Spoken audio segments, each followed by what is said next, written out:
Let me welcome you all to the 63rd edition of this grand episode with my examiners on the panel. So I'll keep a bit quiet today.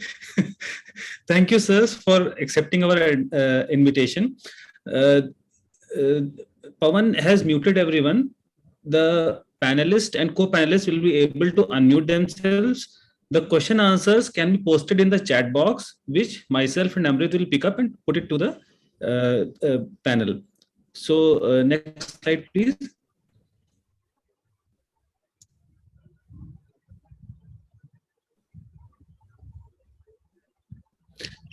Let me hand over the session to Professor Dr. Tufan Pati sir from Cuttack. Sir, no explanations, details about you. Over to you, and please keep our intros also. Sir, over to you. Thank you, Alim. So next, please, Pawan. We have the two vibrant moderators, Dr. Alim and Dr. Amri, and they are quite well known. And I shall be moving on to the introduction of our esteemed chairpersons. Next, please, Pawan.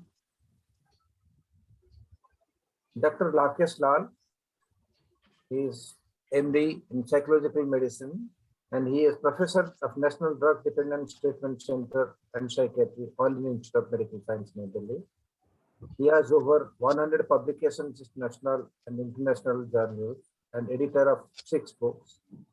His activities include coordinating the efforts of various ministries involved in substance abuse control, including the Ministry of Health, Social Service, and Ministry of Finance, involved with various international organizations like WHO and UNODC to reduce impact of alcohol and drug use.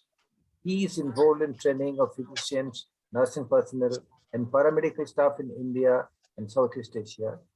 Training includes both pharmacological and non-pharmacological interventions. He has edited many books to be used as research material for the trainees. Role in formulating the drug and alcohol abuse policies in India and neighboring countries. He is member of national counterparts of WHO and the Informal Scientific Network of UNODC, and is involved in a research person with the Columbia Plan for many years. His chief area of interest is adult substance use, alcohol use, co-occurring diseases, and capacity building. Welcome, Dr. Lal. Thank you, sir. Thank you. And we have got with us Dr. Sharma. Next one, please, Pawan. Oh, other chairperson, Dr. Sharma. Oh, yes. Good evening, sir. Good evening. Yeah. The serial was a little wrong. Dr. Avinash Sharma, he is obtained MD in psychiatry from CIP Ranchi in 2008. He subsequently worked as a faculty of CMC fellow and also at CIP Ranchi. He worked in Australia for 5 years, obtaining the Fellowship of Royal Australian and New Zealand College of Physicians, FRA-NZP, in 2017. He is currently Associate Professor cum Administrative Officer in charge at CIP Ranchi. His area of interest: transcultural psychiatry, psychiatric ethics, women's mental health, mental health, and community psychiatry. Welcome, Dr. Avinash. Thank you very much, sir. With this, I hand over the meeting to the chairpersons, Dr. Rakesh Lal and Dr. Avinash Sharma. And Pawan, when they introduced our esteemed speaker, Dr. Vivek Pinegal, please display the slide. Now over to the chairpersons. Thank you, sir. So I think we'll get on with the talk.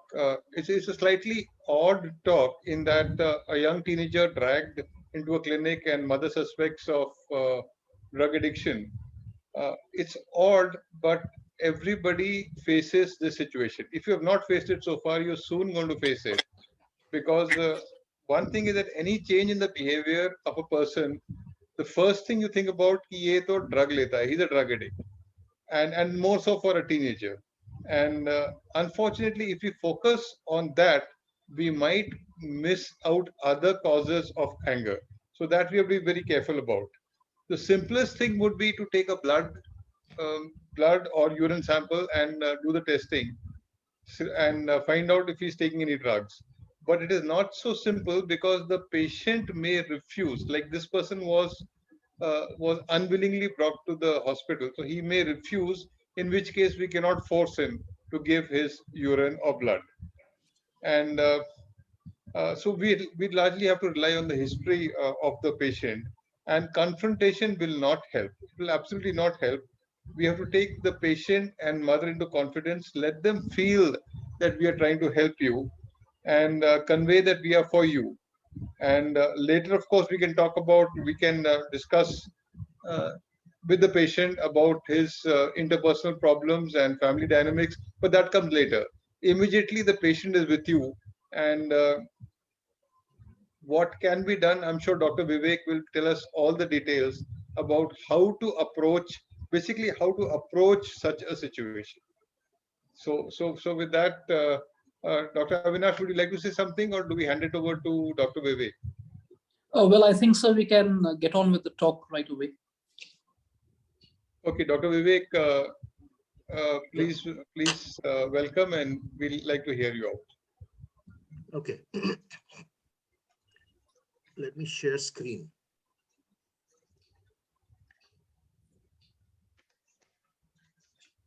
Okay, so basically, I mean, why it is not happening?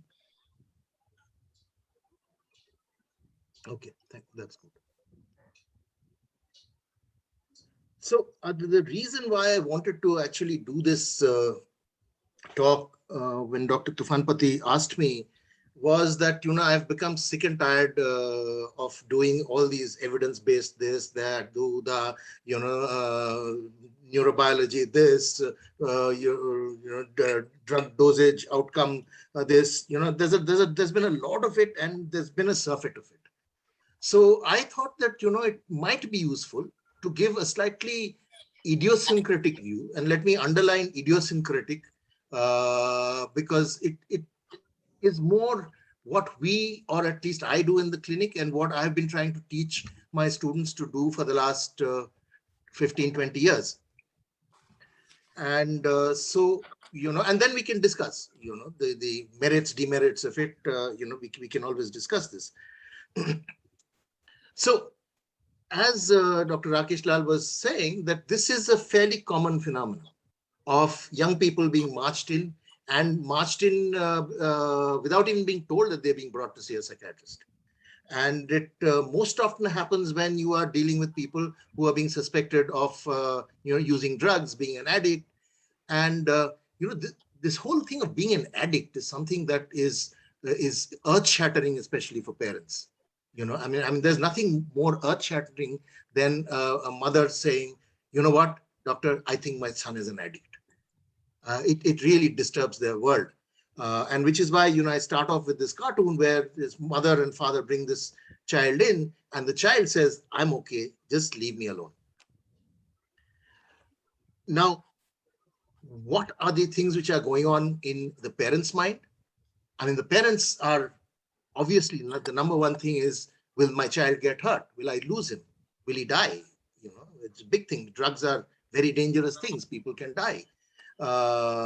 People, the core image that people have in their minds are IVDUs, intravenous users, and the sudden deaths that occur to intravenous users.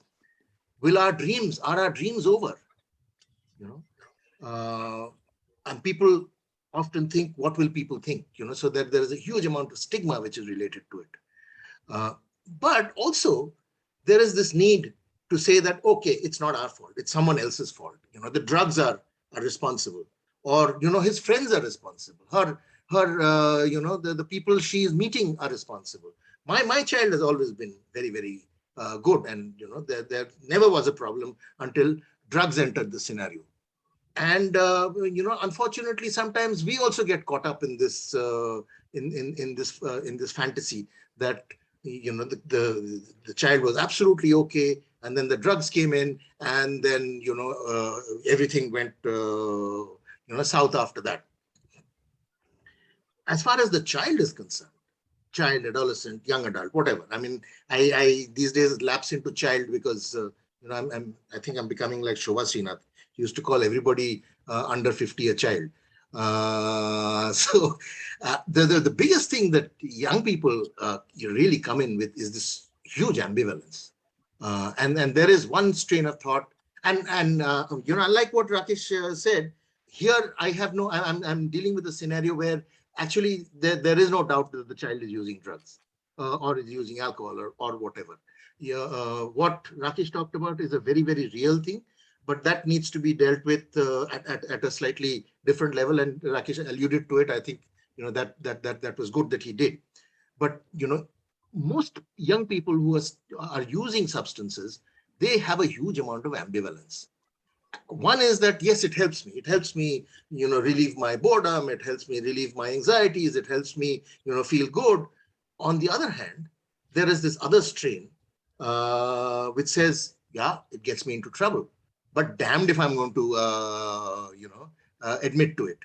And there is this whole shame, anger, feeling of rejection that the young person has, which actually creates this whole, and you can see this, ground glass, a wall between the parents and the young person. When the young person comes and meets the professional, there is a different kind of dynamics that happens.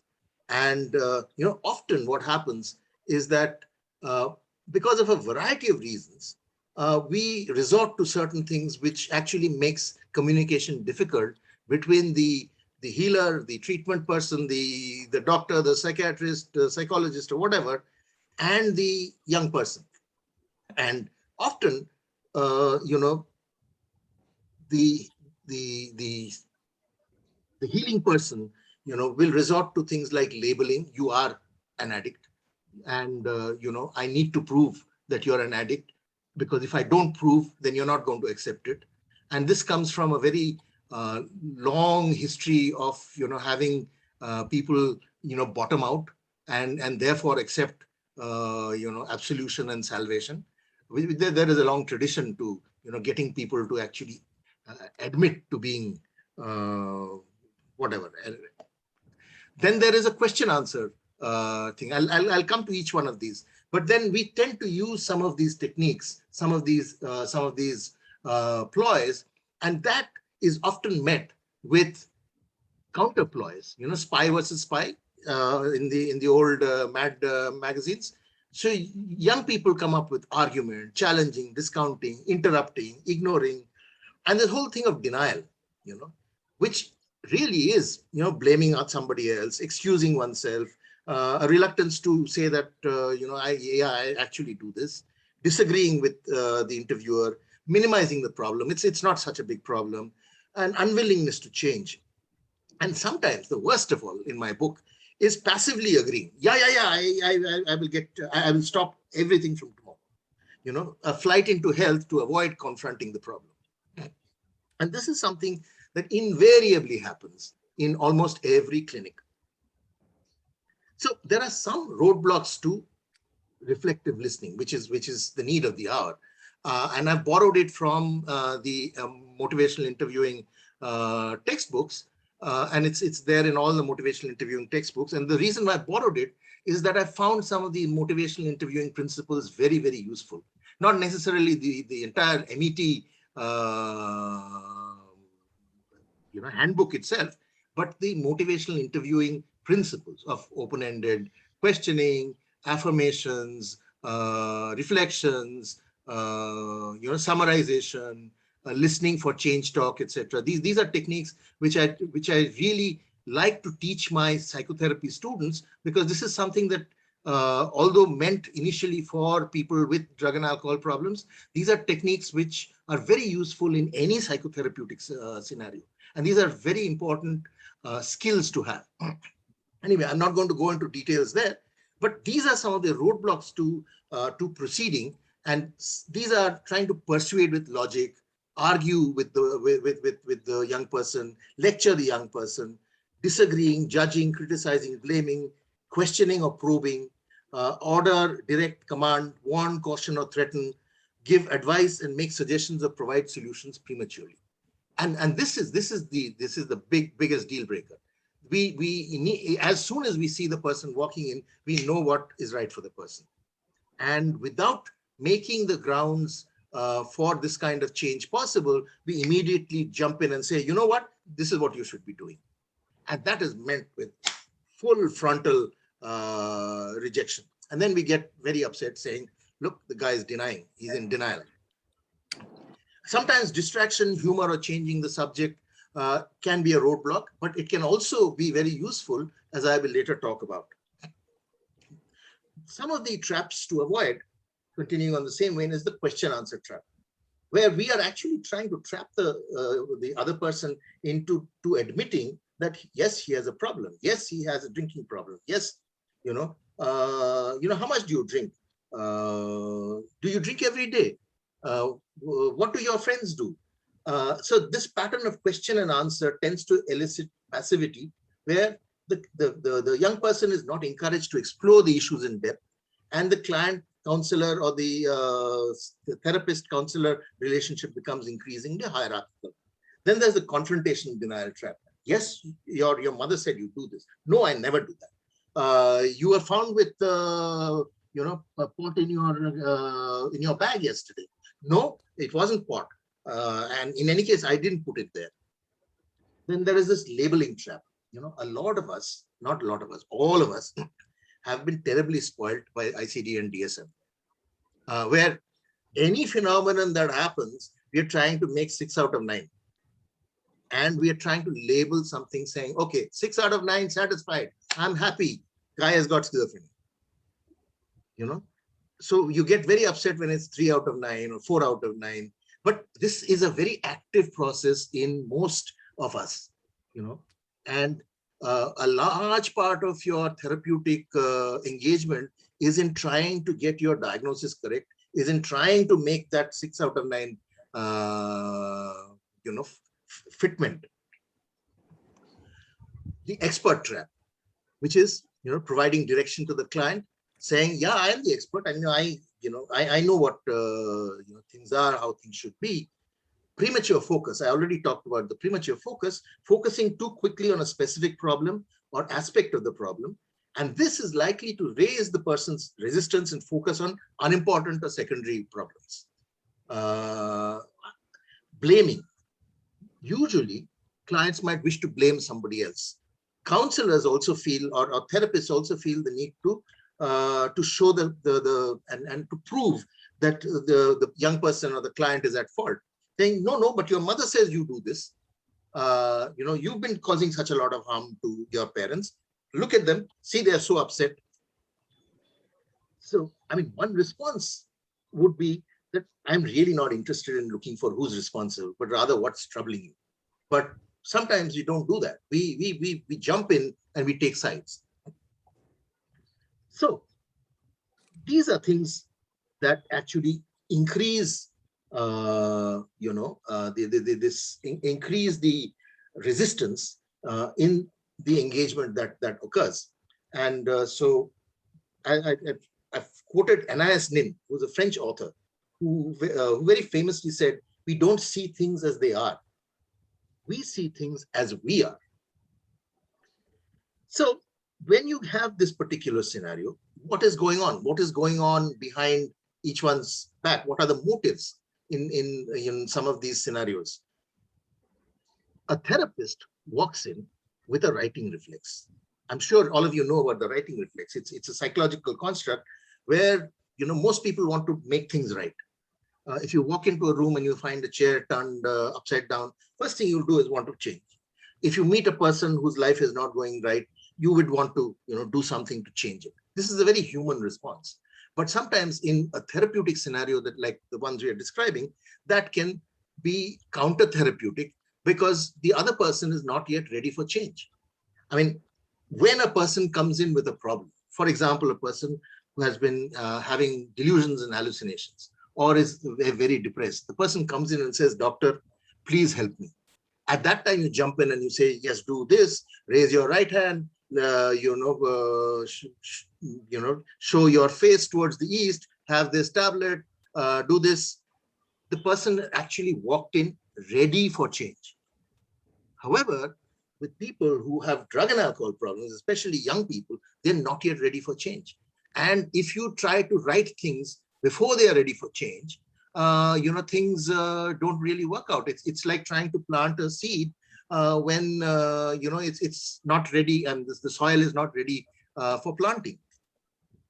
The other problem that I will call it a problem. It's something that definitely happens in younger clinicians, younger therapists, is the anxiety to do the right thing, to be effective. And it's the worry that if I am not able to do something, then there must be something wrong with me.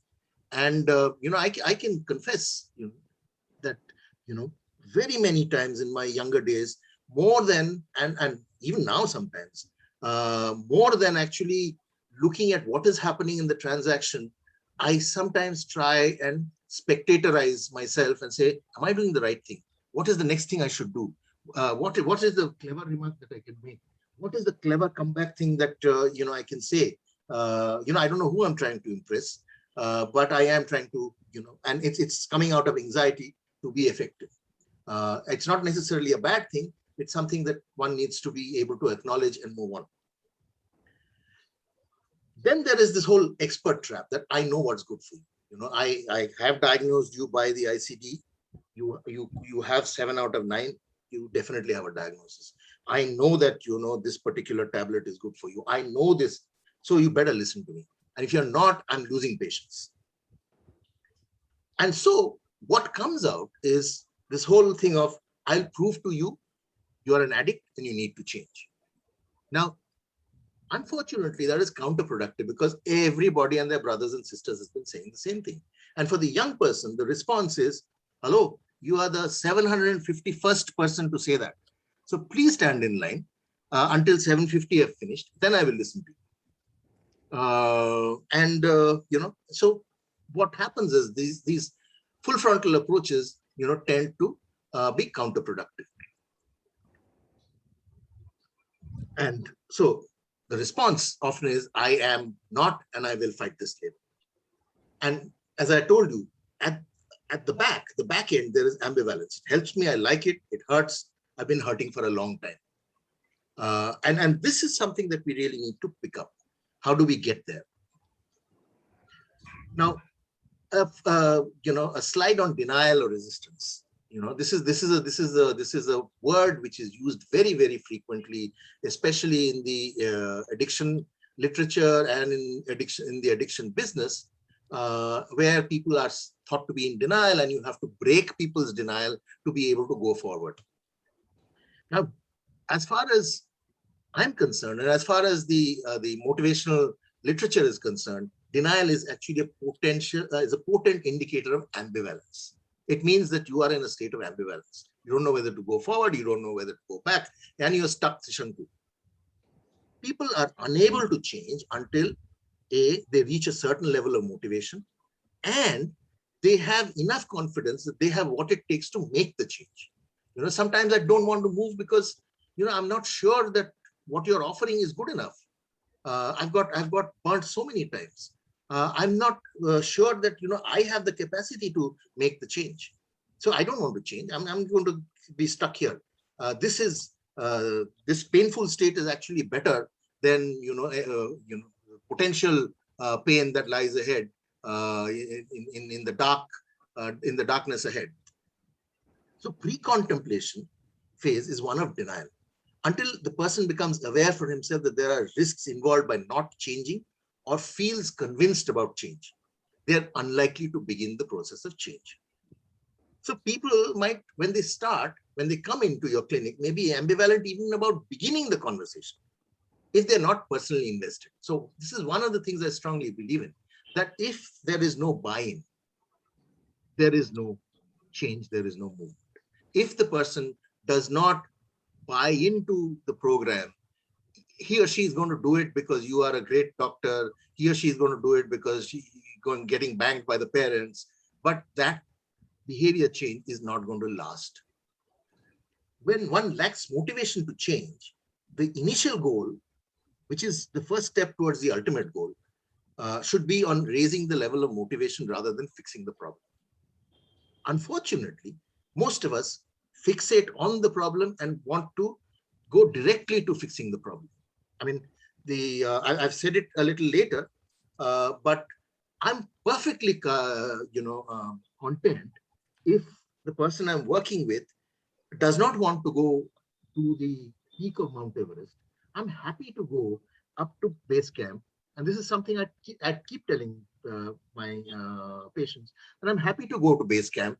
We'll go to base camp, sit there, look at the the peak of Mount Everest, and then one day when we are confident, we will go up. So conversations with someone who are not ready to change. One of the concepts which come from motivational interviewing is rolling with resistance. That do not meet resistance head to head. You get stuck there. And this is one very important motivational interviewing skill. I'm not going through motivational interviewing here. I'm just talking about things that I use, mix and match from different approaches. One is to ensure that the approach to helping doesn't become an unnecessary or unhelpful distraction from the help you are trying to offer. Sometimes the method becomes the madness. That your stroke, how you played the stroke, people fixate on that, not whether you got a 4 or a 6 or a 1 or you lost your wicket. So rolling with resistance is a pre-directive strategy used prior to teaching or giving advice. And it's designed to navigate ambivalence, to get around an obstacle, to change. It helps the messenger not become a distraction from the message. So premature confrontation focuses the tension about change on the helper. It becomes about you, not about the struggle that the person is facing. So how can you respond to resistance? One technique that we commonly use is simple reflection. Somebody says something, well, I don't think I can do it. You don't think you can do it. Okay. What next? The simplest approach is to respond with a non-resistance by repeating the patient's statement in neutral form. This acknowledges and validates what the patient has said and can elicit an opposite response. Or you can try and shift focus. You can use this helping the client shift focus away from the obstacles and barriers, which is, you know what, I am very, very angry. I don't want to talk about it. My parents have, brought me and they didn't even tell me they were bringing me here. They said they were going to take me to McDonald's to give me burgers. So, okay, fine. I understand you're very angry. Do you mind if we talk about something else? Do you mind, if I ask you a few questions about who you are? So this offers the opportunity to affirm the client's personal choice regarding the conduct of his or her own life. The other one technique, slightly difficult, is siding with the negative. That is to take up the negative voice in the discussion. I don't think I can do it. Yeah, I think that you're not prepared to do it. Maybe it might be too difficult for you to do right now. If the client is ambivalent, you're taking the negative side of the argument, evokes yes, but I can do this. Who then expresses the other positive side. It's a little difficult. It requires getting used to. And there is this whole thing of reframing. I put it last because I will spend a little bit of time talking about reframing. Reframing is a good strategy to use when a client denies personal problems and by offering a new and positive interpretation for negative information provided by a client. It acknowledges the validity of the client's raw observations, but offers a new meaning.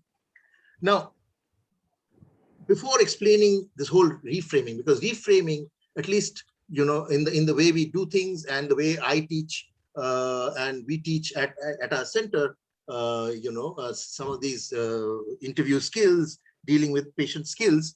Let me actually talk about the evidence-based, so-called evidence-based, which for the time being just accept as my core beliefs. Some of my younger colleagues say that these are my delusional beliefs. Perhaps they are, perhaps they aren't. But there is a lot of literature to base this on. And I have previously talked about this literature, and all of you, I'm sure, are very, very conversant with this literature. My first belief is that alcohol, tobacco, and other drug dependence or other drug addiction has very little to do with addiction. So ensuring abstinence is just one step and it's not the goal. right? And let me say why I'm saying this. The sine qua non, that without which there is no addiction, is loss of control. Addiction is just one of the many resultants of a brain developmental disorder leading to psychological difficulties in engaging with multiple demands. And these relate to cognitive control, emotional regulation, emotional recognition, which give rise to a vulnerability and lifelong difficulty starting from childhood, right? And individuals who have this kind of difficulty, remember, there is now overwhelming data and evidence to show that this whole vulnerability is actually transdiagnostic, and it is as applicable to vulnerability to addictive disorders as it is to, say, schizophrenia, bipolar disorder, anxiety, depression, etc., even Alzheimer's. Well, that's a different discussion we can have. But individuals with this kind of deficits discover ways to relieve or self-medicate their strained cognitive reserves or negative mood states. One of the common mistakes that we think is that people use drugs to actually increase their hedonic state, to feel good, to feel intoxicated. Yes, of course they do. Alcohol, drugs, tobacco, other drugs does cause intoxication. But what it also does, and this is the story that is not told very often, is that it increases cognitive control. And which is why when people first use it, and especially young people who use cannabis will tell you that when I start using, my brain fires properly. In fact, many years ago, a young person who had asked is saying, what happens when you smoke cannabis?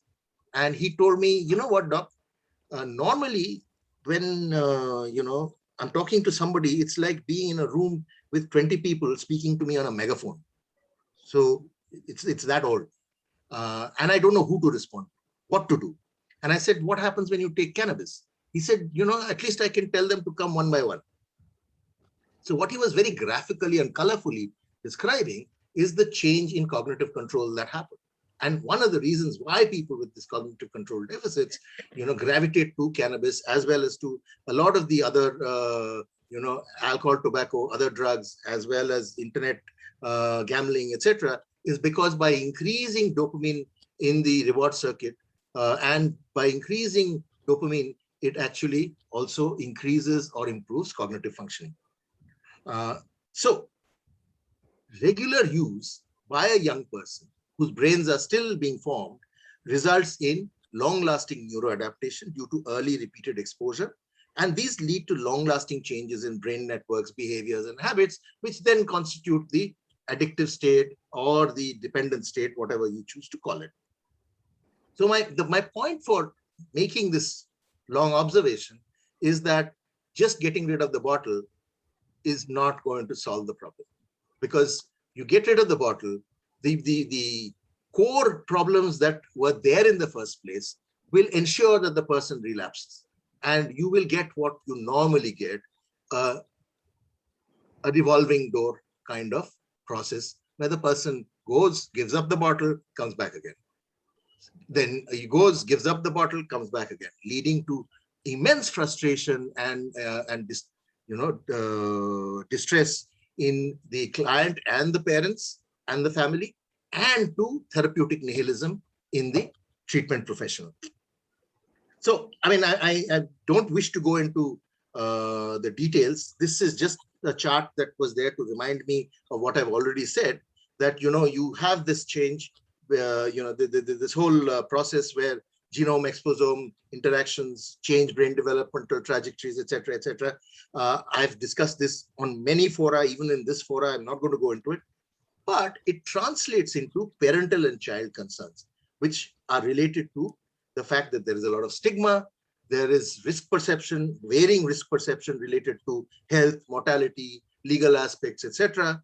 And there are difficulties and failures in which are there, and often it is attributed to the drug, it is attributed to the substance. But if you push back a little, you ask questions a little, you will find that parents and children actually acknowledge that these are long-standing difficulties. long before the first sip, long before the first drag, long before the first, playing with PUBG. The other core belief, which I said earlier, is one need not reach the peak of Mount Everest on day one. Let's first get to base camp. So I strongly believe that I need to be a good doctor, not to prove it. And it's okay if I don't win today. The world is a circle.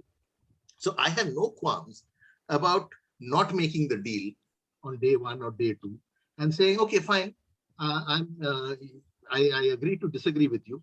And if you have the need, come back. I'm sitting here. You will find me on Thursdays and Saturdays from 9 to 3. So please feel free to come back. And the good thing is that 99% of people come back. And there is a moral in the fact that if you keep a bird in a cage, the first thing that the bird wants to do is to fly away. If you just sit there and give water and seeds, the bird will keep coming back. Anyway, so that's apart from that. The other thing is that any sales agreement which is predicated on the barrel of a gun has a very short life, especially with people who are notoriously unable to sustain motivation in the first place. The third statutory disclaimer is that you cannot cure addiction or anything else for that matter by punitive action or locking people up, but you can definitely mutilate them for life. The big problem with drugs, of course, is that they're illegal. The war on drugs treats users as enemies and criminals. And yes, I mean, there is no doubt that they have medical consequences like salt, sugar, fast food, and alcohol. But at the end of the day, it is not my duty to get rid. I have not taken a theka to rid the world of alcohol, tobacco, and other drugs. But I certainly have a duty to work with people to get control back into their lives. And so, in a way, this is something that I'll keep talking about, is about cognitive control and how to bring control back into people's lives. The parents, on the other hand, are often scared to entertain the thought of difficulties from childhood, as they are worried that it is an indictment of their parenting efforts. That if you say, no, has he had this problem for a long time? Has he had difficulty? No, it is only after he started using alcohol or drugs. It's only after he started, playing with these other children. So they're safer putting the onus on the demon drug or the devilish others who have led their children astray. But they get very baffled, hurt, and rejected that their children reject their advice, don't have the moral strength, and keep relapsing. And they feel relieved when they have a new explanatory model which is not centered on the demon drug and explains the long-term and short-term problem, and also has a possible strategy to deal with it. So that brings me to my opening line. So when people do come, yeah, especially the young person does come, I often starts with, what brings you here today? Which is, tell me what brought you here. And yes, I'm willing to accept that I didn't want to come. So that I realize you got dragged in against your will, but thanks for coming anyway. No, I don't want to do anything. It's my parents. Okay, so that's your parents' point of view. What is your point of view? And if we get that conversation going, you start off with this whole decisional balance thing in motivational interviewing. Again, that today is not the day I will do it, but that starts off with, so what's the good thing about your use of substances? How does it, what would you miss if you were not able to use cannabis, for example? So you work this decisional balance for forces for and against the person's use of the substance, as opposed to his or her goals and where he or she wants to get. But these days, I actually go off in a slight tangent, and that is because of all the other things that I've learned and all these core delusional beliefs that I have. I actually do a lot of reframing, which is MI plus, if you might consider that it's not classical motivational interviewing, motivational enhancement therapy. It's some things that we have added over the years, as information and facts presented themselves to us. So I often go off and I say, do you mind if I spend a little time getting to know who you are? You as a person, I mean. Okay, so can I ask you a few questions to get you onto some things I'm really interested in knowing about? And there, what I do is actually I go through some of these, some of these things which are, questions on temperament. So, are you less or more in terms of are you more impulsive or less impulsive than other people your age, your background? Do you have difficulties, or are you good at sustaining motivation, starting things off? Are you able to finish things, or halfway through do you lose interest and you just stop what you're doing and you want to go off onto something else? Do you procrastinate a lot? Do you find that you are bored most of the time, and that you have very, very low threshold for boredom? That most things don't really excite you too much? Do you find that your moods are constantly swinging? Do you find that that you're very sensitive to rejection from other people, whether they really reject you or you're scared that they will reject you, and then you become very sad, upset, or you become very angry, and you're moved to do things like slashing your wrist, breaking the TV, etc., etc.? Or do you find you are very, very sad and depressed, or you find that you don't want to do anything, you don't want to try anything because you're anxious that you will be rejected?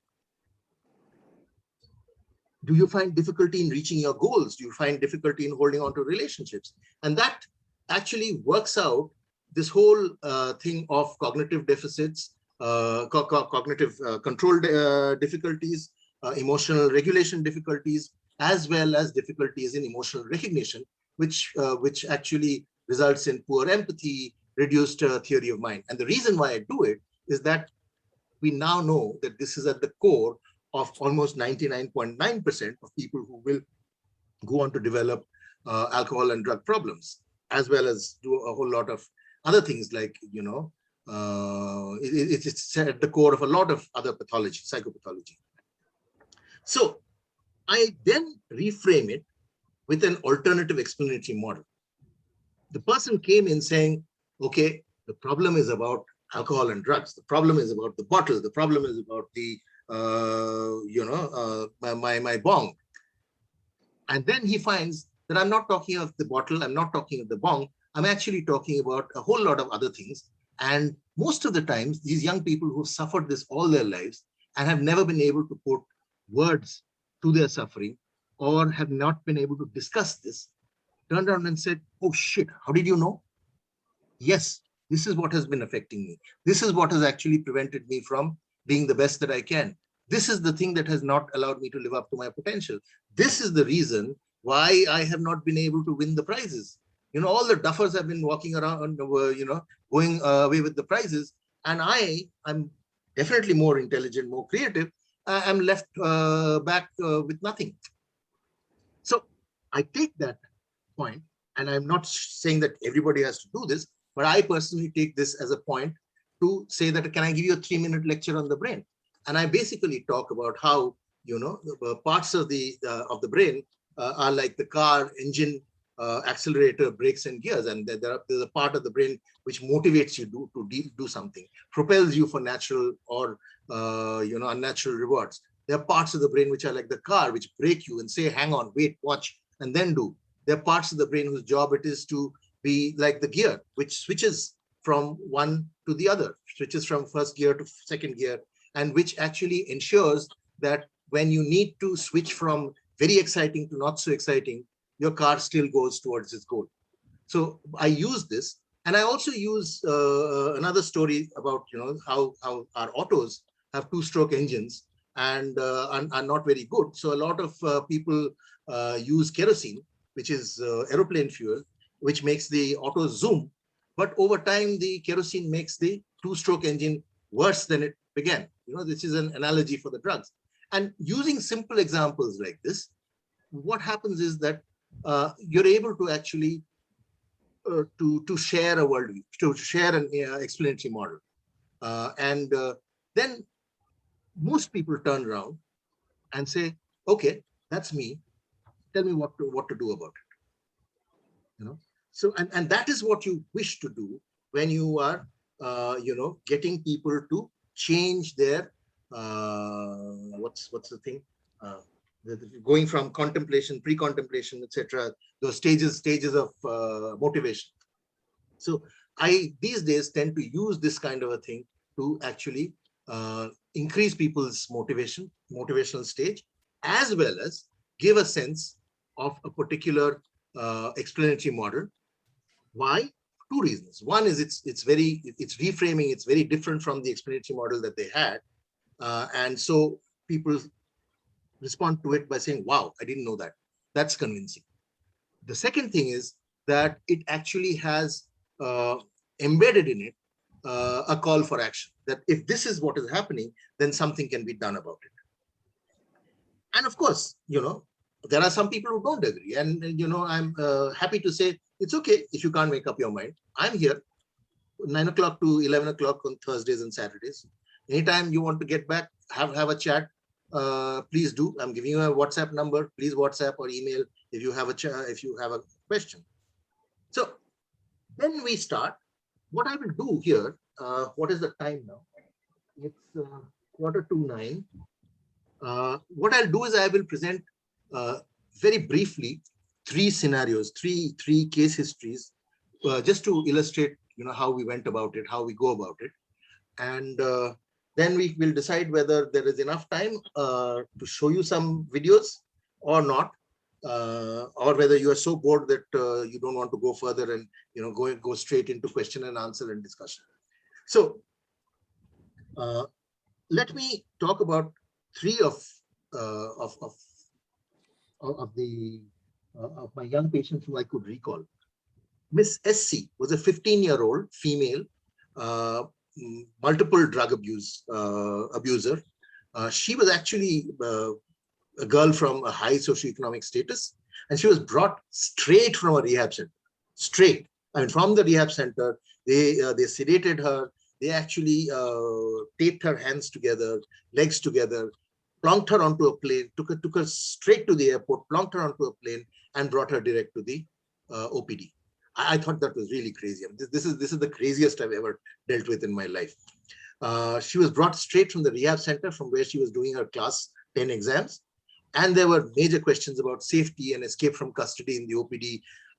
They even had problems about opening her, that silver tape that you use, no?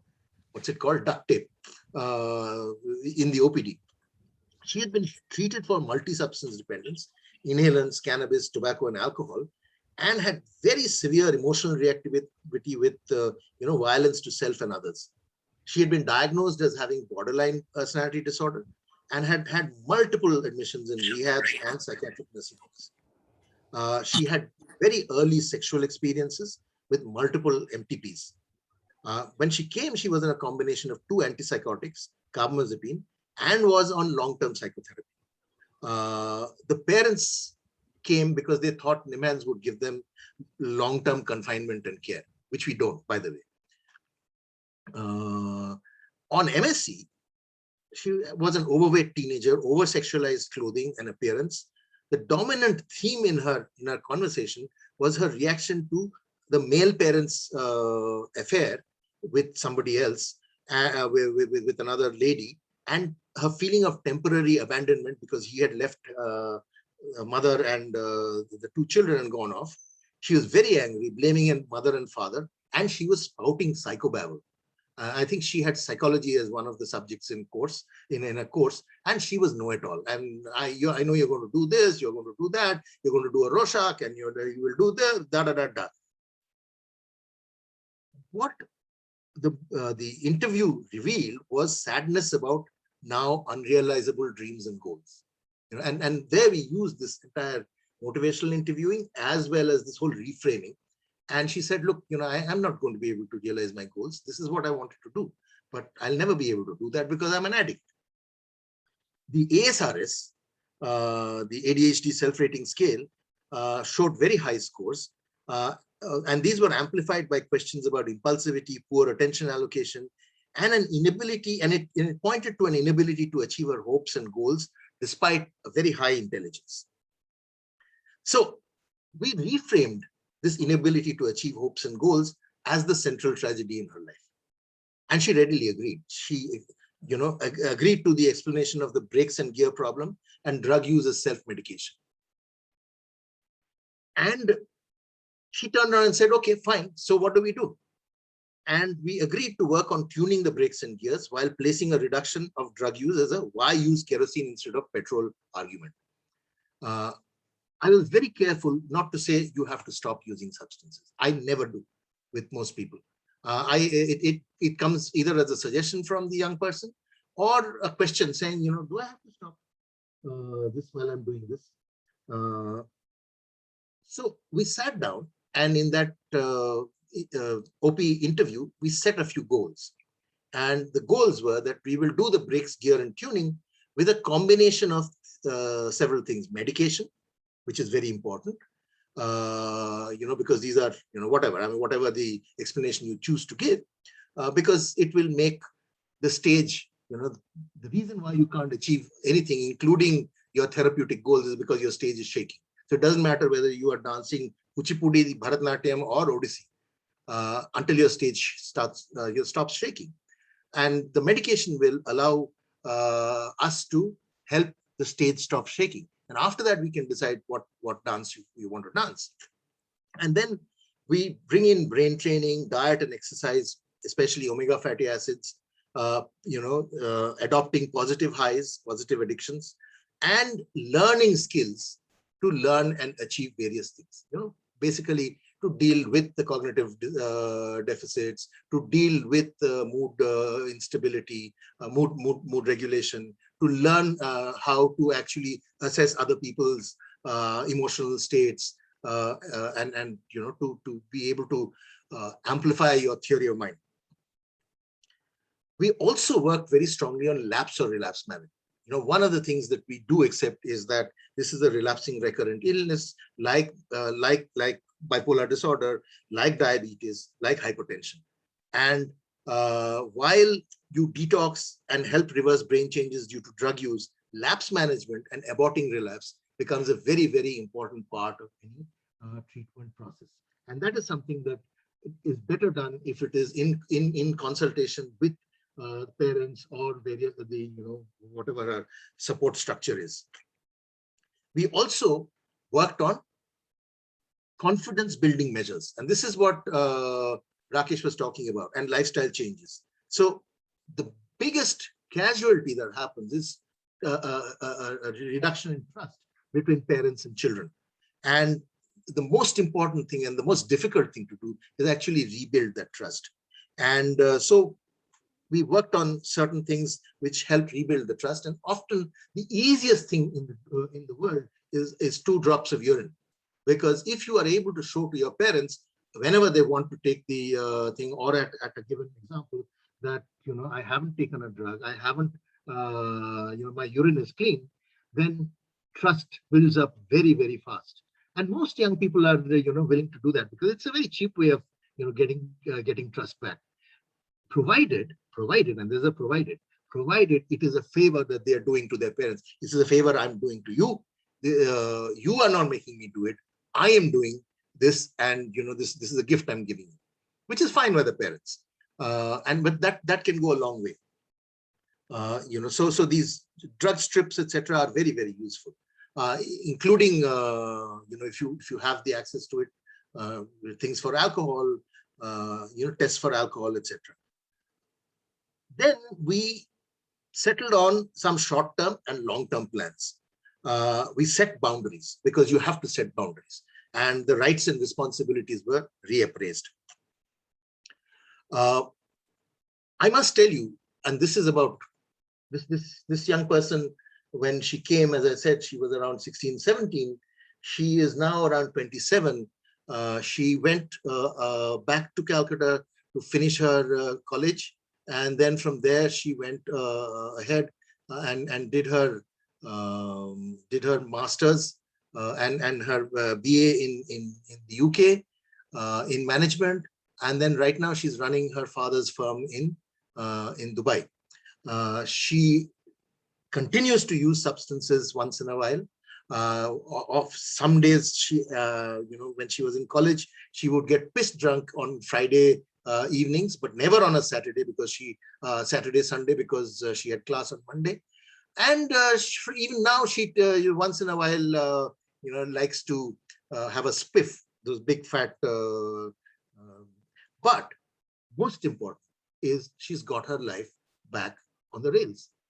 I have not been able to make her fully abstinent, but I think she's in a better place. She's in better control of her life than she was earlier as a 16-year-old. This is 9 o'clock. I will do two more, at least one more vignette, and then I'll stop. I don't think we'll do the videos today. This is Mr. A. He was 17 years old when he came in, again, multi-drug user, was brought to the OPD by his parents because they had learned he was using cannabis and he'd been suspended from school.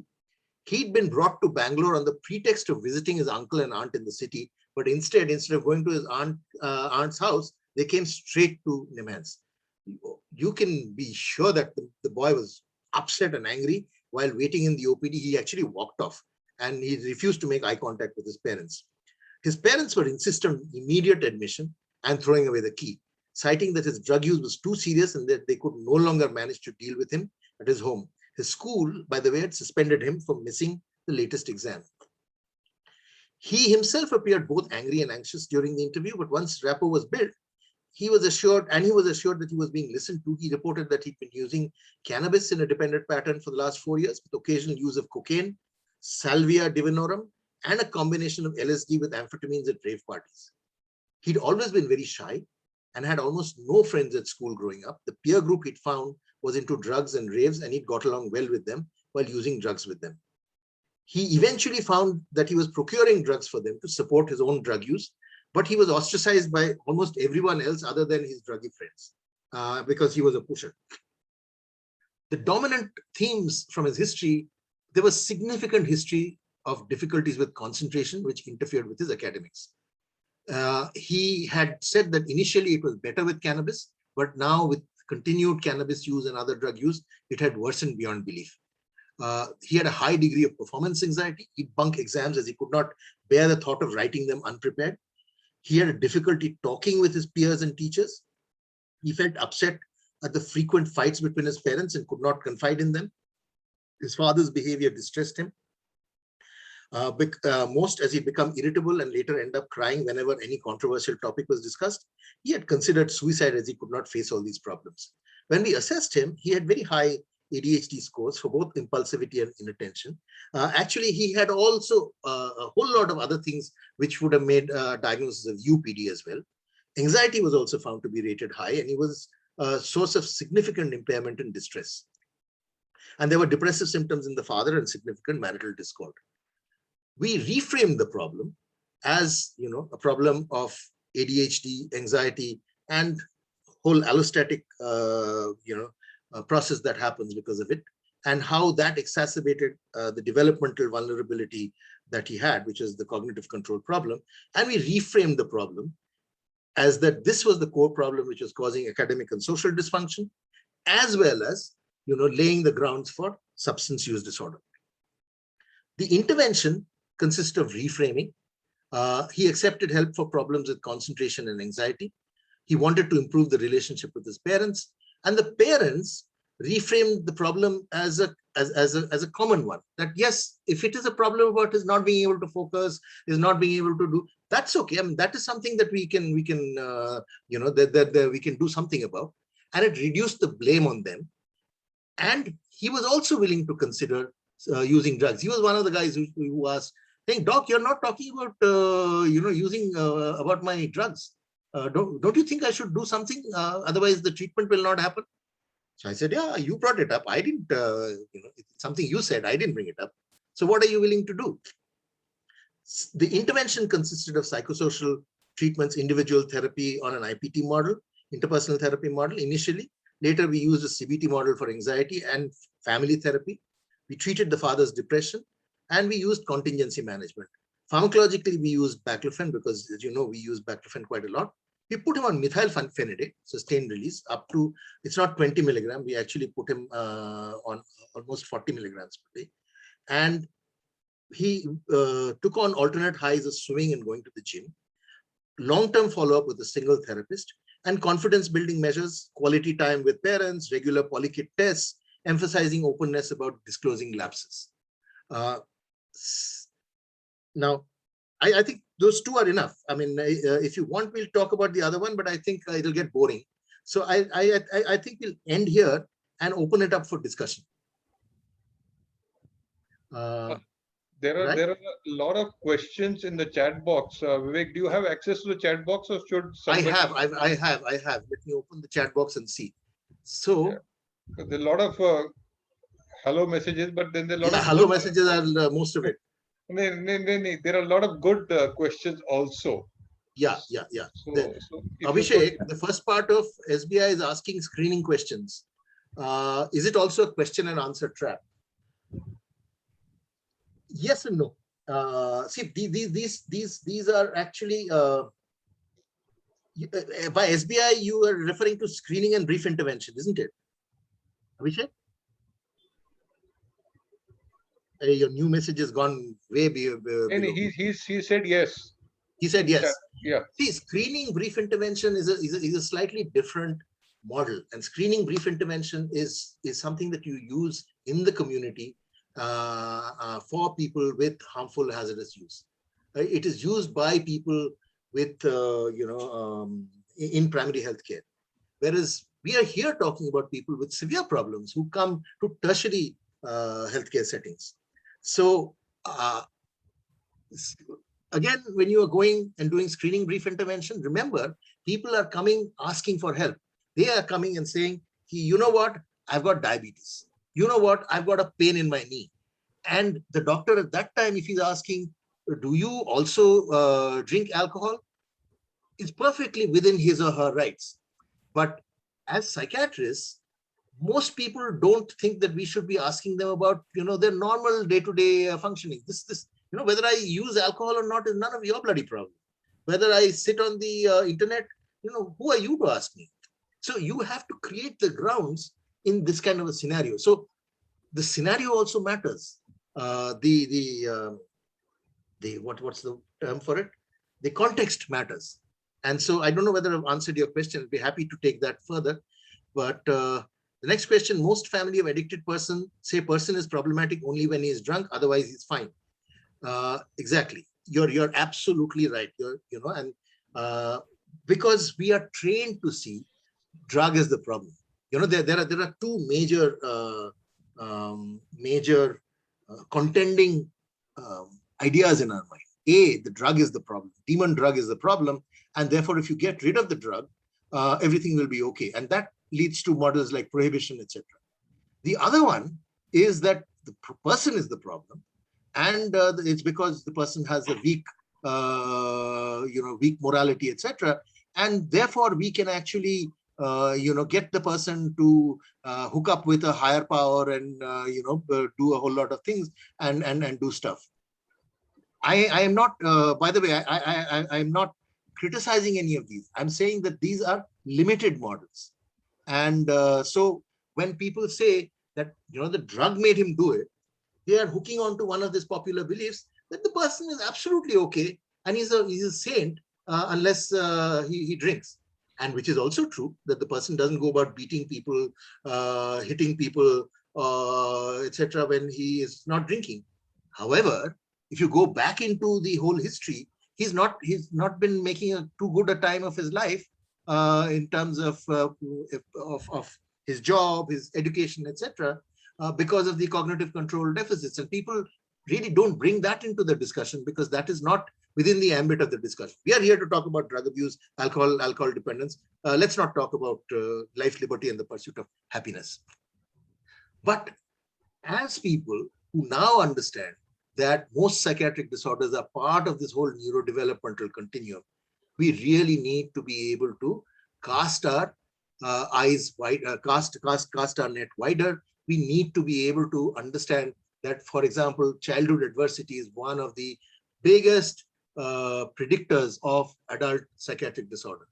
And one of the reasons that it happens is because childhood adversity through inflammation during the time when the brain is being sculpted, changes microglial function, which then sculpts the brain in a different manner, which means that your brain networks behave differently, which means that your psychological functions are different.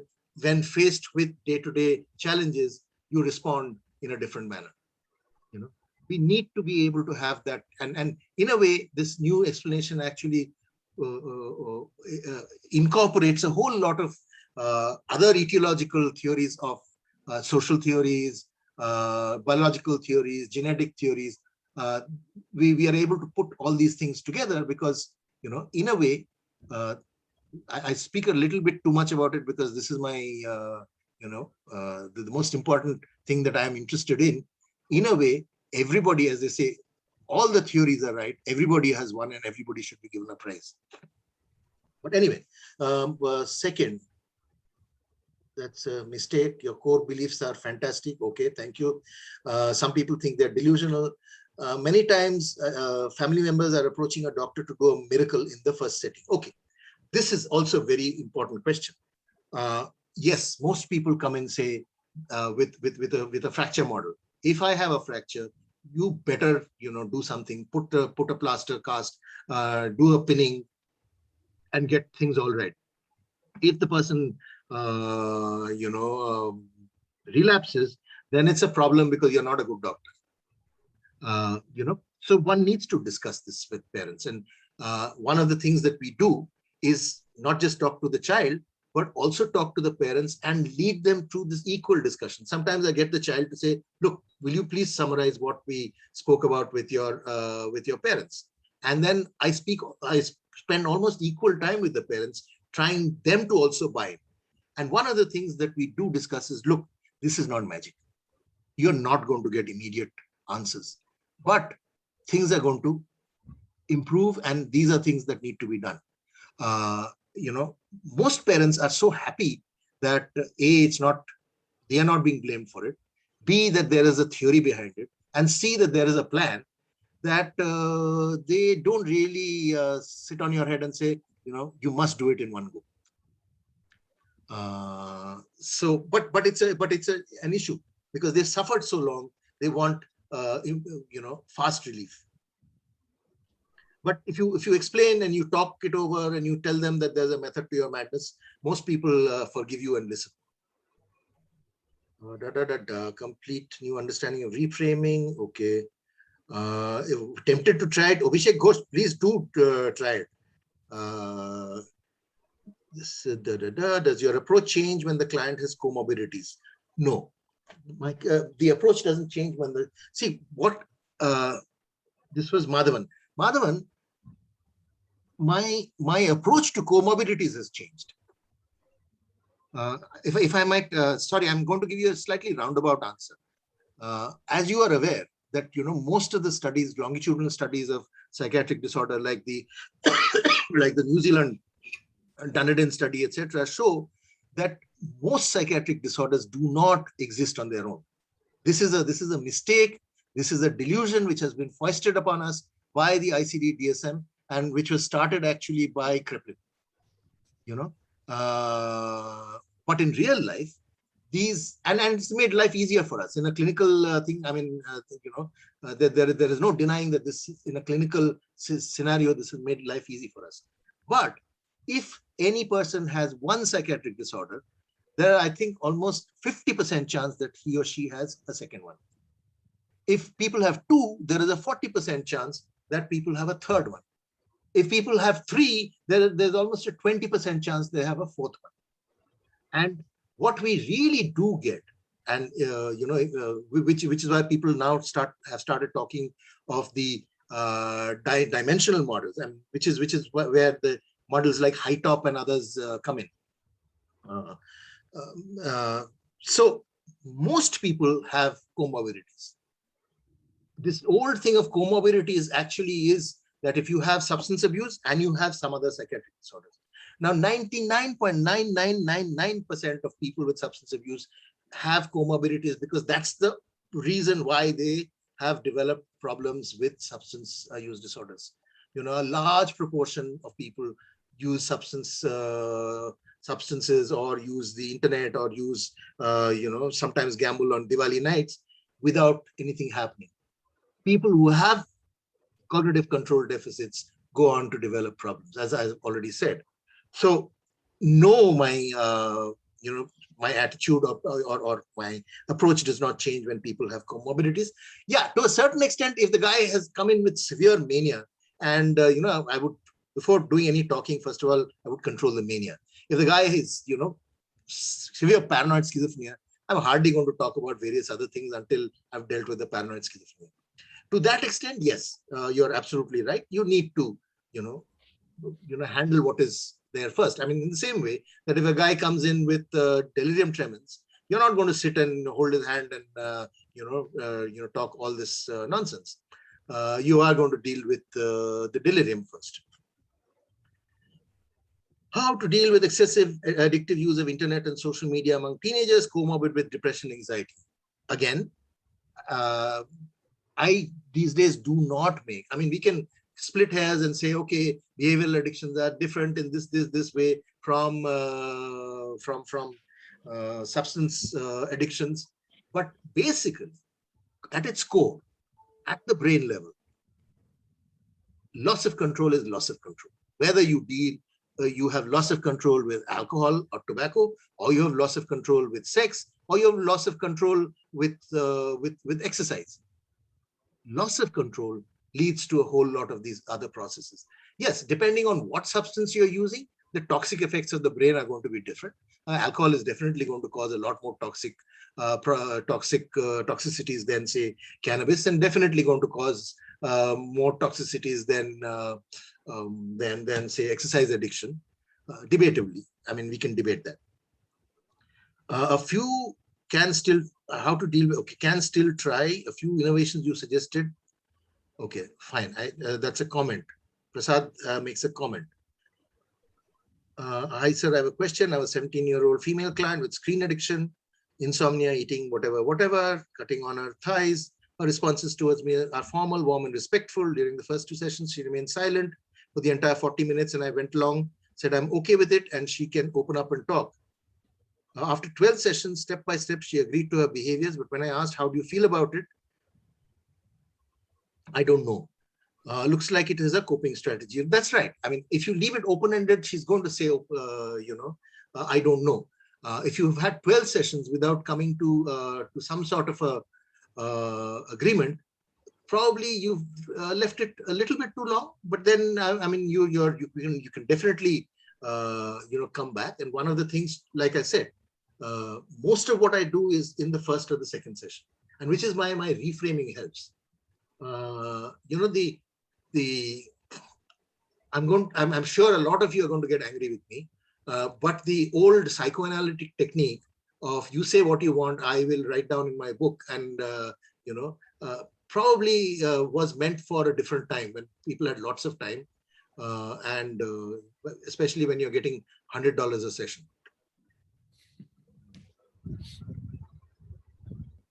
Oops is right. Somebody said oops.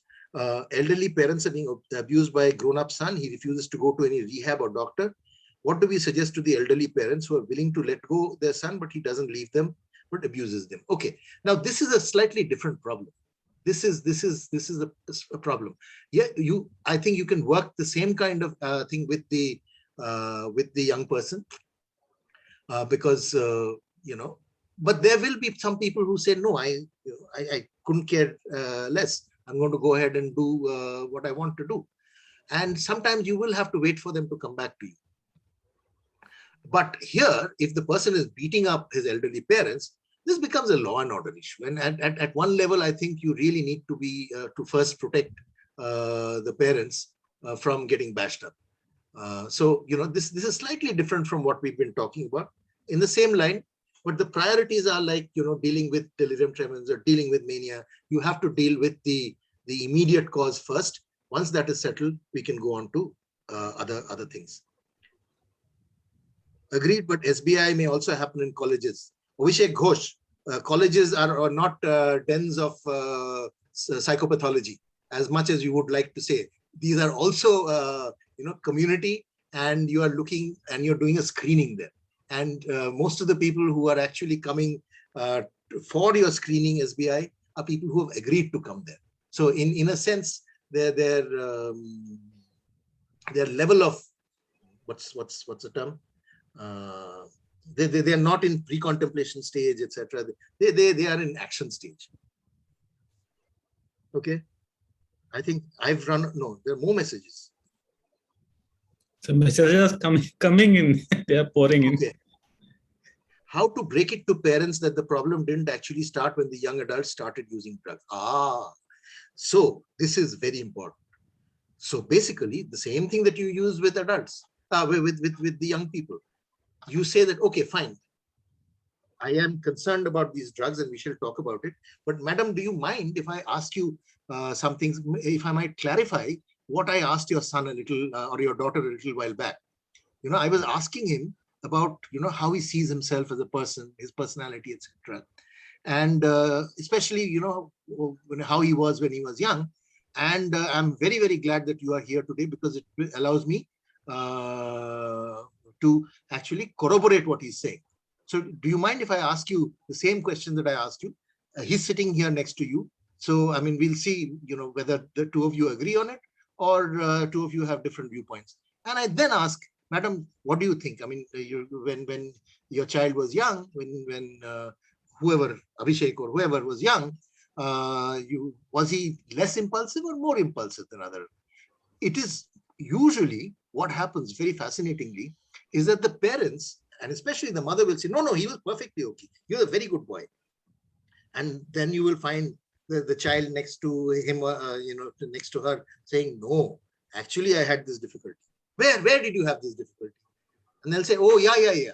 You know, he would start doing things and halfway he would, he would buy cricket bats, play for 3 days, and then he would, throw it and it would never be used. I once, you know what, he said he would learn a guitar, He bought him a guitar. Even 1 month he didn't use it. And then it comes out. And so we say, yeah, is that a problem? Do you think that prevented him from being the best he could? Because your son is fairly intelligent and he seems to be very creative. Then the penny drops. You know, there is 2 seconds of silence. Adam apple bobs a little. I mean, women don't have Adam's apple, but whatever.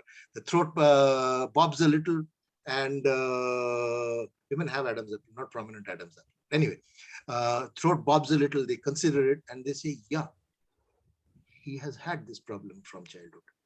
And then that opens up and you can start discussing. How do we intervene to stop the blame game? Yeah, so this is how you do it, because once people realize that this child is can we stop the screen sharing so that we have view on the full view? Oh, sorry. Wait, I just stop share. Okay, you should have told me this earlier. Okay, sorry. So what do I bring up now? I bring up the questions. Yes, sir. Persons has problem scapegoating. Oh, yeah, 1 minute.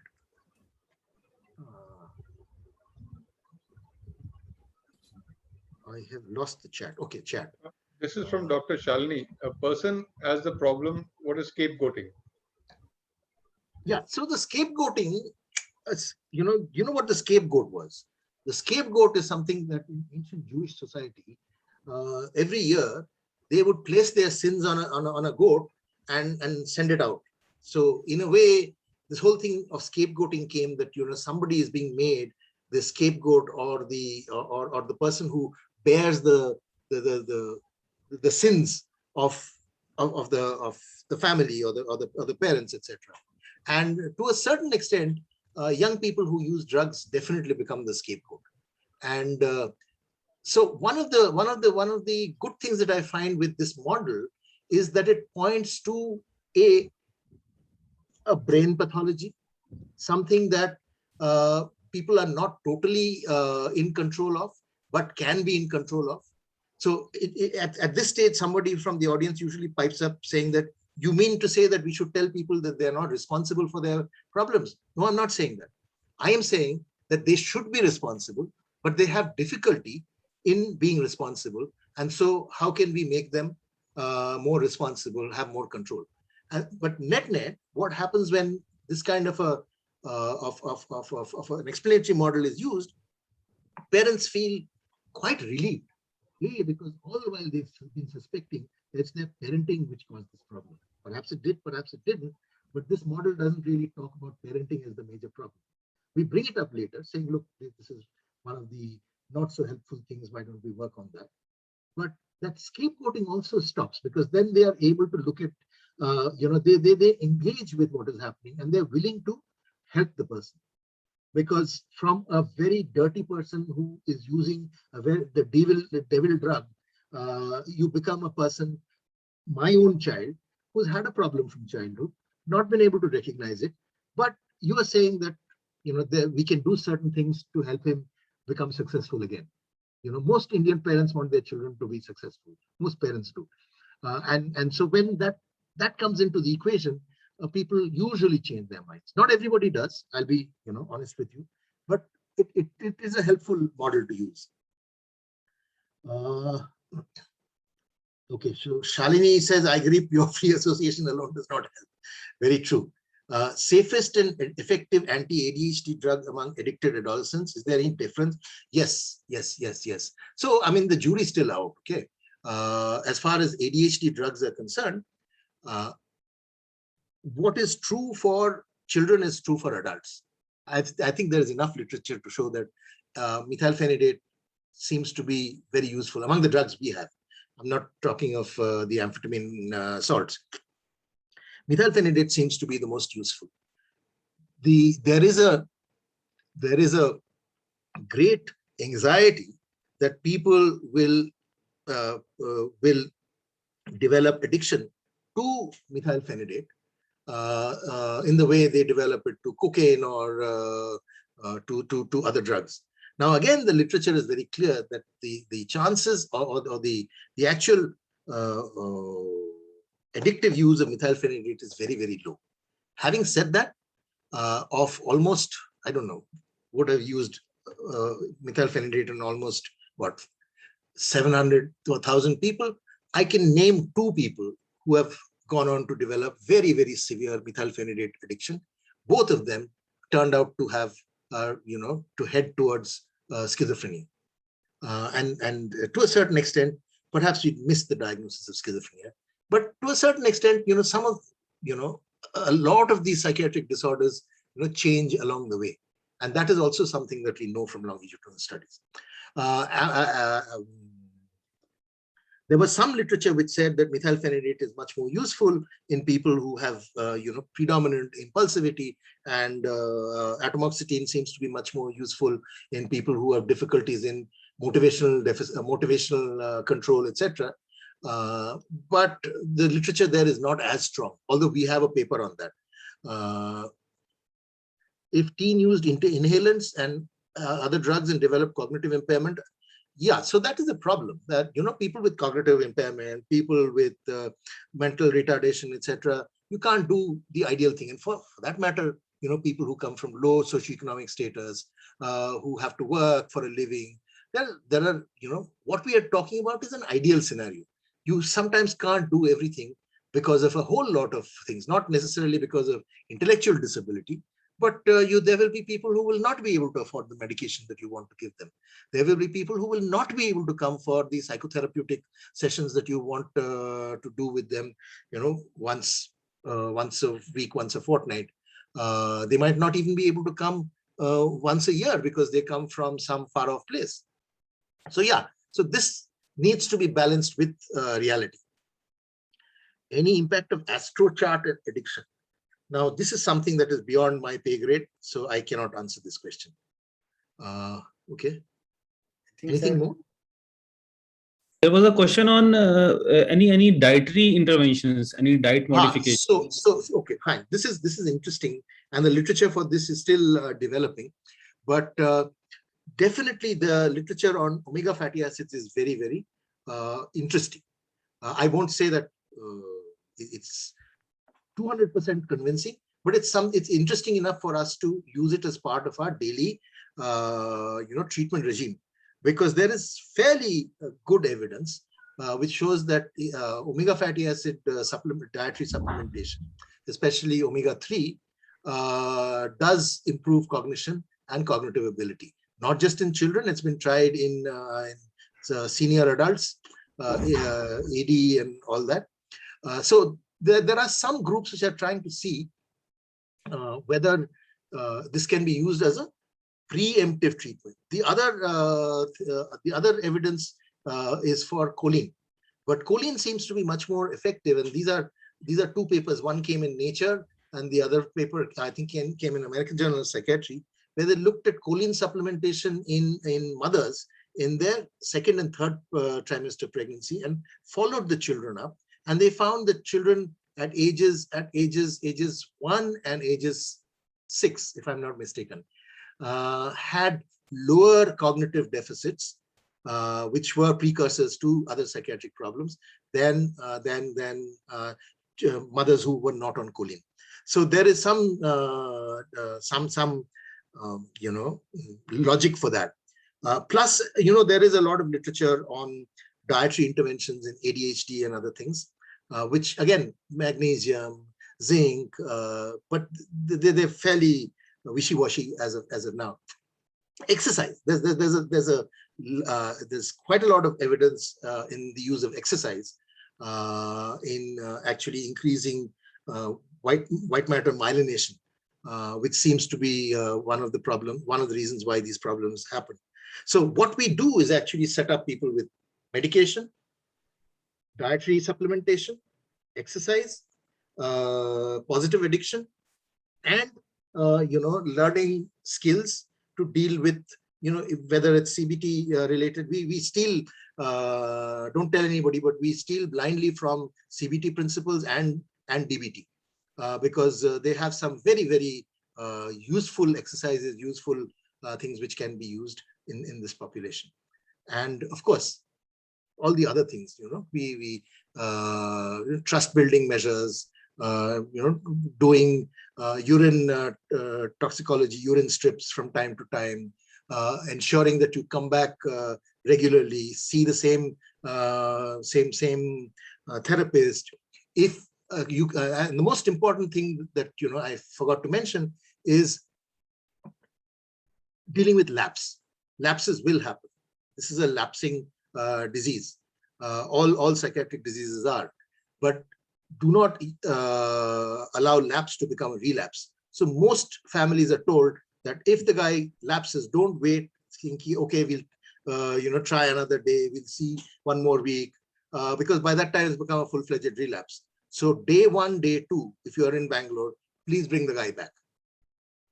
And what my rule of thumb is that if you've lapsed for 1 day, get admitted for 1 day and get out.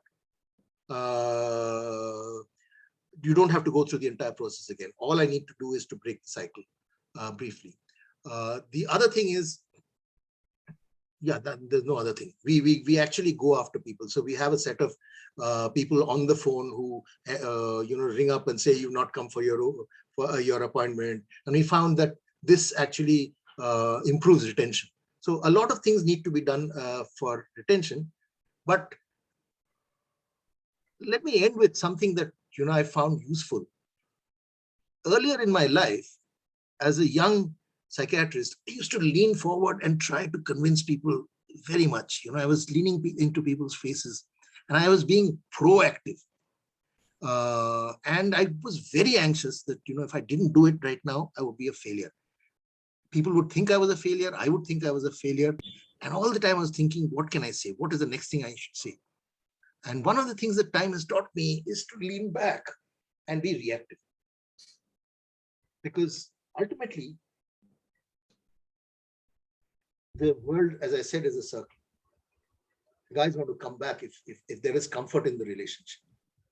So with that bit of philosophical nonsense, let me stop there unless there are some questions, other questions. There were two, if you're able to take it. What is the Sure. contingency management plan that you follow in your clinic, and what are the positive highs? Okay, so contingency management, I used it a little loosely, but then it is a contingency that a lot of things. So this whole contract, we build a behavioral contract, and a lot of the things are built into. So your pocket money is contingent on your returning a drug, returning a blank on your toxicology test. If you come late, when you said you will come at 12 o'clock from a party, if you come in at 12 o'clock, at 2 o'clock, then I have no reason to give you the pocket money. So this kind of things are built in, and so we insist on a contingency contract, a behavioral contract that people try to live up to. Well, it's a work of art in progression. Not that everybody gets it right the first time, but it works. The second thing, sorry, what was the second question you asked? What are the positive highs that we can talk of? So the positive highs are many, many. I mean, anything. I mean, it can be art that the person likes to do. It can be, working with some people who are actually making these computer games, and these people go there. It could be hiking, it could be mountaineering, it could be anything. It could be actually working out and helping other people. So whatever floats your boat. It's not something that it's something that gives you a sense of purpose. And remember, a lot of these young kids don't have a sense of purpose. And we found that to be useful. And now there is a lot of literature coming up as to how this kind of positive purpose, positive psychology, so to speak, actually improves improves inflammatory cytokines levels, and it actually improves the activated state of microglia, which during stress become very active and start chomping up parts of the brain. So there is a method to that madness. Yeah, and sir, one positive high has just been mentioned: attending your talk after a heavy day. It is a positive high. I think, sir, thank you so much. It was a spellbinding session. Amrit, should we hand over to the chairpersons for their comment? I think it's chairpersons are waiting. My dear friend Avinash is also waiting to speak something. So let's give them a chance. Yeah, comments from the chairpersons, please. Yeah, Avinash, the co-chairperson. Any comments? Yes. Avinash, unmute, please. Unmute yourself. Well, I hope you can hear me. Yeah. All right. Thank you, sir. Thank you. An absolutely captivating talk, sir. And I think what particularly resonated with me was the fact that once a person or once the therapist is aware of all the motivational interviewing techniques, the first interaction with a reluctant teenager who's probably been hoodwinked into coming into the clinic, so that first interaction need not be a traumatic one. And I think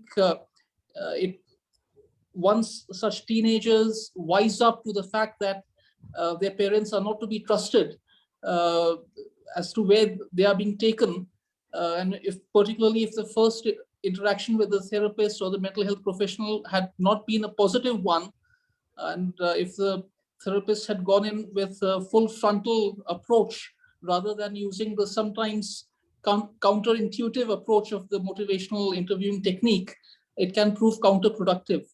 So to that end, I think you have really primed the trainees as to brushing up on all their motivational interviewing techniques, and all the simple examples and analogies that you gave were an absolute treat to hear.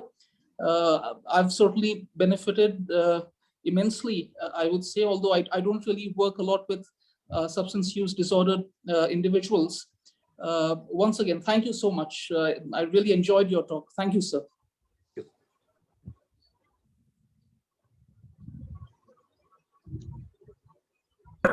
Lal sir, over to you. Yeah, okay. So, I mean, Vivek's talk has always been elegant, and he has not disappointed. Everybody has got some take-home, must have taken home some messages from him. As far as I'm concerned, there are 2 or 3 things.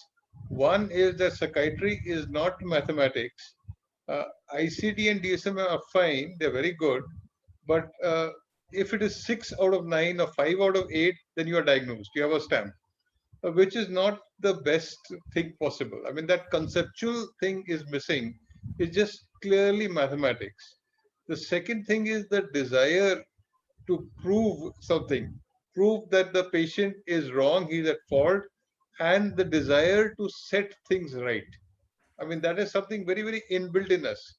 We've come here and we should set things right, which is very innate. I mean, even if it is at a subconscious level, it is there. We should set things right. And the third most important thing, probably the most important thing, is that drug addiction, the central feature is loss of control. That is something that we need to focus on, loss of control. So, with those words, I'd like to thank the organizers for calling me, and thank you, Vivek, for a wonderful talk. Thank you, sir. Dr. Tufan, sir. Thank you, Dr. Vivek. Your deliberation has been wonderful, enchanting, and quite enlightening. And as Dr. Lal observed, the central message of your talk is that drug addiction is a loss of control, as it is also in many other psychiatric disorders. But I want to make 2 or 3 points that came across my mind when I was listening. This luxury of planned therapeutic sessions is not affordable by many psychiatrists in our country who really cater to the persons with problem, or teenage adolescents with drug problems. They are taken to general practitioners much more than us. That is the fact, because everyone does not go to a tertiary psychiatric hospital. Our country is a large country, and the fast caregivers are very few. And we suppose Amrit is there seeing 100 cases a day. If one addict, Amrit is seeing 100 cases per day. So where is time for him? If the person of addiction is come to plan him throughout, plan a thorough psychotherapeutic session. So maybe we have to have some brief version where we can see. And taking cue from your level, your mother panicking that his son is addict may not be true always.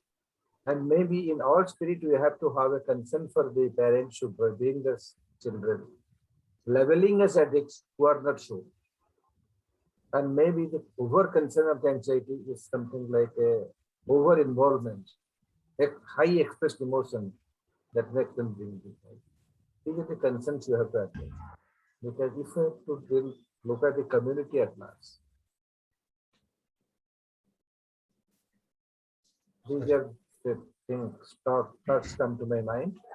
And maybe Thank you so much, sir. In the next step, I will expect Vivek to answer this. And because we'll call him again because the video is pending. Yeah, the 15-minute video is. Thank you, sir. First of all, let me thank Dr. Vivek Benegal, sir. Extremely brilliant topic, the way he dealt with it. And I think we unlearned a lot of things, sir. I don't know how much we learned, but I think I unlearned a lot of things. That is very, very important. The way we deal with somebody in the first instance is the most important aspect. That's where the trust and the belief comes into the whole treatment process.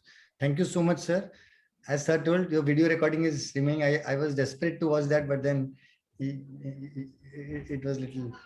Dr. Rakesh, sir, thank you so much. We've seen you after a long time. We've always been seeing you, person to person. Thank you for your wonderful deliberation. Dr. Avinash, congratulations. You're the youngest AO of CIP, and then we're happy to have you here with us, such a busy man. Thank you. Thank you for inviting me. Thank you so much. Thanks, everybody. A lot of Thank people. you. Thank you. Thank you so much. Good night. Good night. Good night. Next. Thank you, sir. The video is pending, so Okay. you have to come with a November end or December, you are invited, sir. They should see. My take is Okay. that as told in the outset by Dr. Vivek Benegal, he deviated from the normal biological discussion to a more practical one. Wonderful, wonderful. And next, I expect him to be more practical, directed at the community itself.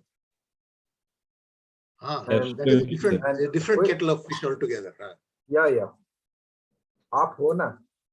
Good night, sir. Okay. We can. Thank you so invite much. again Thank and you so again. much. It was Good great. night. Good night, everyone. Thank you. Simply great. Okay. Bye. Invitation Thank you, for sir. you is constant. 2 Thursday music up to Bhubaneswar. It is constant from my side. Okay. All right. Thank you. Bye. Bye. Good night. Thank you, sir. I think we can close the meeting now, sir. Yeah. Pawan. Pawan?